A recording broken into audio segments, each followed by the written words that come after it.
S আলমের গাড়িতে এলাকায় গিয়ে সংবর্ধনা নিলেন বিএনপি নেতা সালাউদ্দিন।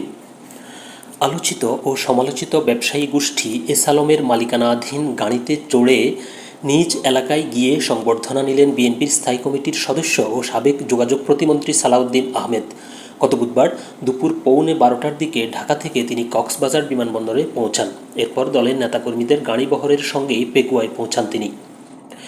বাংলাদেশ সড়ক পরিবহন কর্তৃপক্ষ চট্টগ্রাম কার্যালয়ে যোগাযোগ করে জানা যায়, সালাউদ্দিন আহমেদকে বহন করা গাড়িটি চট্ট মেট্রো ঘ 11-15-33 এস আলম গ্রুপের মালিকানাধীন।